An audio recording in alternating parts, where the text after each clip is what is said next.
projeto Capacitação em Saneamento Rural em municípios de pequeno porte da Bacia Hidrográfica Tietê-Jacaré, Subbacia 1, financiado pelo Fundo Estadual de Recursos Hídricos, FEHIDRO, busca capacitar pessoas da zona rural dos municípios de Tirapina, Boa Esperança do Sul e Ribeirão Bonito, por meio de oficinas educativas de algumas tecnologias sociais. As tecnologias utilizadas são o clorador e a fossa séptica biodigestora da Embrapa, cisterna para captação de água de chuva e a compostagem dos resíduos orgânicos na área rural. O acesso à água e ao saneamento básico é um direito humano universal reconhecido pela Organização das Nações Unidas. Nas cidades e no campo, nas regiões centrais e nas periferias, todas as pessoas precisam de água em quantidade e qualidade suficientes para consumir e para os diversos usos essenciais da nossa vida. O Brasil é privilegiado quando falamos de água doce, mas ainda há muita desigualdade no acesso à água tratada e aos outros aspectos do saneamento nas diferentes regiões do país. Na Amazônia, por exemplo, apesar de haver água em abundância, a desigualdade social e a ausência de políticas públicas para garantir o saneamento básico faz com que a população tenha muito menos acesso à água tratada do que aqui na região sudeste. Mas em todo o país, a falta de acesso à água de qualidade e a coleta de esgoto e de lixo ainda é uma realidade. Grande parte desses locais são áreas rurais, onde, na maioria das vezes, não há um sistema de distribuição de água ou de coleta de esgoto e de lixo. Nesses casos, é preciso pensar em soluções locais para garantir saúde para a população e também a conservação do meio ambiente. De onde vem a água aí da sua casa ou do seu sítio? As cidades costumam captar, tratar e distribuir para a população a água de grandes poços e rios, que muitas vezes vêm das áreas rurais mais próximas. Por outro lado, na área rural, é muito comum que as águas de poço, de mina ou mesmo de rios não tenham tratamento. Precisamos ter muito cuidado com a qualidade dessa água para evitar doenças. Cólera, leptospirose, giardíase, febre tifoide, hepatite e diversos tipos de verminoses são alguns exemplos dessas doenças de veiculação hídrica, ou seja, transmitidas pela água contaminada. Os principais sintomas dessas doenças são febre, diarreia, vômito, náuseas, cólicas e dores de barriga. Uma situação muito comum de contaminação nas áreas rurais acontece quando os poços, de onde se tira água para o consumo, estão próximos às fossas rudimentares comuns. Esse modelo mais conhecido de fossa, principalmente quando não tem revestimento, é um grande causador da contaminação de água subterrânea. É preciso repensar onde se está descartando o esgoto para não contaminar a fonte de água, mas mais do que isso, instalar também algum sistema de tratamento desse esgoto. Para termos acesso a uma água de qualidade, com muito menos risco de pegar doenças, precisamos conhecer as formas de tratamento de água e quais alternativas são viáveis na área rural. Duas operações conhecidas e importantes são a filtração e a desinfecção, que podem ser associadas para uma maior eficiência no tratamento. A cloração, ou seja, a aplicação de cloro, é um dos métodos mais difundidos de desinfecção da água.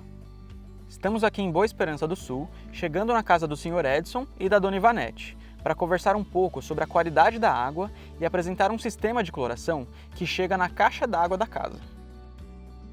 Aqui no meu lote tem o poço, então a gente pega do poço, tem as placas solar, aí tem a bateria, o inversor, no poço tem a bomba, aí a gente abastece as caixas com a energia solar. O clorador, modelo Embrapa, foi desenvolvido para facilitar e viabilizar a cloração da água na área rural. Através de um sistema simples e barato, instalado entre o poço e a caixa d'água, você mesmo pode clorar a sua água, seguindo as orientações da Embrapa que vamos te apresentar aqui nesse vídeo. A primeira coisa que precisa ser verificada é se a sua caixa d'água está limpa antes da instalação. Essa limpeza deve ser feita periodicamente, pelo menos uma vez a cada 6 meses, com ou sem o clorador instalado. Outro ponto muito importante é que, para receber a cloração diretamente, a água não pode estar turva ou escura. Esse aspecto da água pode indicar a presença de matéria orgânica, que ao interagir com o cloro, produz substâncias prejudiciais à saúde. É recomendado instalar um filtro antes do clorador, para melhorar a qualidade da água, principalmente nesses casos de água turva. Agora, vamos explicar quais materiais você precisa para montar o clorador. 3 registros de esfera, de 25 mm.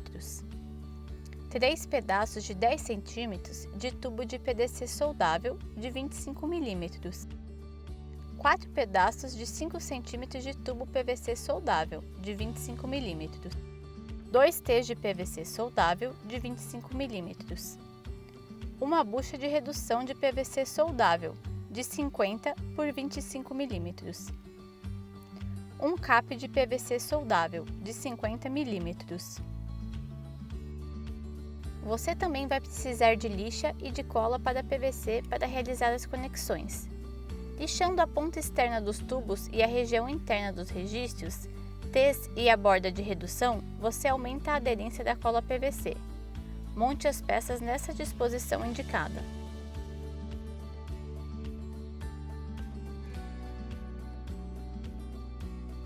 Quando montado e colado, esse pequeno sistema será instalado no caminho do tubo de abastecimento, entre o poço e a caixa d'água. Se seu cano estiver enterrado, você pode adicionar 4 joelhos com 2 tubos de 25 mm de mesmo comprimento, para deixar o clorador para fora e facilitar seu manuseio. A montagem não é difícil, mas você precisa ter bastante atenção ao utilizar o clorador. Antes da cloração, você precisa realizar essa sequência. Primeiro, fechar o primeiro registro, que vem do poço. Segundo, abrir a torneira do jardim, para aliviar o sistema e depois fechar. Terceiro, agora com o fluxo de água interrompido, você pode abrir o registro vertical, para adicionar o cloro. Você deverá adicionar cloro ao sistema diariamente. Indicamos o hipoclorito de cálcio granulado 60%, que pode ser adquirido em lojas para produtos de piscinas.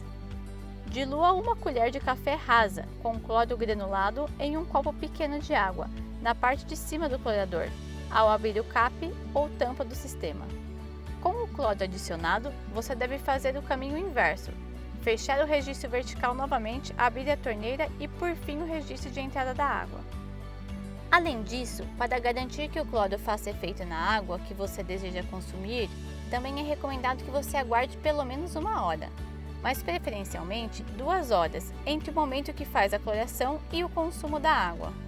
Por isso, recomendamos que você faça a cloração logo ao acordar, para utilizar a água clorada durante o dia. Se quiser, reserve um pouco da água da noite anterior para o dia seguinte, para ter água disponível, enquanto aguarda esse tempo para que o cloro comece a fazer efeito. É preciso aplicar cloro suficiente para fazer efeito na água, mas não em excesso. Você pode monitorar a quantidade de cloro ao fazer uma medição com um kit de piscina.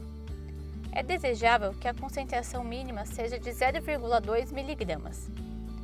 Além da cloração, lembre-se de garantir que a sua caixa d'água esteja limpa, fazendo uma limpeza periódica 1 vez a cada 6 meses. Esperamos que o clorador da Embrapa ajude você e a sua família. A água forma um ciclo no planeta inteiro e a gente faz parte desse ciclo.